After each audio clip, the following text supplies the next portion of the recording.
무엇이 당신을 만드는가? 이재규 편저. 저자는 서울대 상대 졸업 후 현대자동차에 근무했고 영진약품에서 이사를 했다. 1981년 이후 대구대학교 경영학 교수로 재직하면서 동대학교 총장까지 역임했다. 무엇보다도 경영학의 대가인 피터 드러커의 책을 번역했고 매년 그와의 만남과 배움을 얻고 있는 찐팬으로서 이 책을 편집했다. 이 책은 저자가 피터 드러커와 직접 만나 이야기를 나누면서 들은 질문들 중 일과 인생에 대한 위대한 통찰이라고 할 수 있는 38가지 질문을 유형별로 묶은 것이다. 이 책은 경영학자인 트러크가 인생과 조직의 가치와 목표에 대해 사상가나 철학자를 넘나드는 해석을 담고 있다. 주요 내용은 다음과 같다. 미국의 여성 앵커 바버라 윌터스는 매스컴에 등장하는 많은 명사들과 수십 년 동안 인터뷰를 했는데 인터뷰 끝에는 늘 귀하는 어떤 사람으로 기억되기를 바랍니까? 라는 질문을 던졌다고 한다. 나는 어느 날 트러커와 대화하고 헤어지면서 위와 같은 질문을 던져보았다. 그는 이렇게 대답했다. 나는 여러 사람들이 목표를 달성하도록 도와준 사람으로 기억되기를 바랍니다. 라고. 트러커는 젊은 시절 부친과 절친이었던 유명 경제학자 슌페터가 입원한 병원에 병문안을 갔다 온 후 그는 유명해지는 것만이 그 사람의 인생을 저울질하는 유일한 척도가 아니라는 사실을 깨달았다. 그 느낀 것 중에 하나가 자신의 삶이 누군가의 삶의 변화를 일으킨 적이 있는가 하는 것이었다.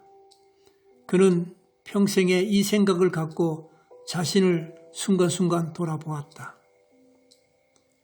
드러커는 자신을 교사이자 학생이라고 생각했다. 드러커는 매년 자신이 잘 모르는 특정한 새로운 주제를 설정하고 스스로 배웠다. 드러커가 유명해진 한 가지 이유는 그가 오래 살며 다양한 주제를 배우고 그것들을 통합하는 글을 썼기 때문이다. 트러커는 새로운 일을 할 때마다 스스로 다음과 같이 질문한다고 회고했다. 새로운 일을 맡은 지금 내가 계속 효과적인 사람이 되기 위해서는 어떻게 해야 하는가 였다. 이런 생각을 하게 된 계기는 트러커가 첫 직장에서 까다롭고 꼼꼼하며 따끔한 충고를 해준 상사를 만난 이후 바뀐 자신의 행동과 일하는 방식의 태도 변화이었다. 드러커는 연습의 중요성과 연습 방법에 대해 그의 책 자본주의 이후의 사회에서 다음과 같이 언급했다. 정말이지 피아노 건반을 두드리는 것보다 더 지루한 일은 없다. 그러나 명성을 날리고 연주 활동을 많이 하는 피아니스트일수록 더 열심히 매일매일 하루도 빠뜨리지 않고 연습하지 않으면 안 된다. 피아니스트들이 연주 기술을 조금이라도 향상시키기 위해서는 여러 달 동안 같은 악보를 계속 연습해야 한다. 그러고 나서야 비로소 피아니스트들은 그들이 마음의 귀로 듣게 된 음악적 성과를 얻을 수 있다. 예술이든 스포츠이든 어떤 일이든 다 마찬가지다. 지도자는 학생들의 장점을 살려 목표에 집중하고 꾸준히 연습하도록 해주는 것에 우선해야 한다. 드러커가 무역회사 견습생으로 했던 일은 정말 재미없었고 배울 것이 거의 없었다. 견습생활은 시시했지만 드러커는 함부르크에서 머문 15개월 동안 그 외의 일로 바쁘게 생활했다.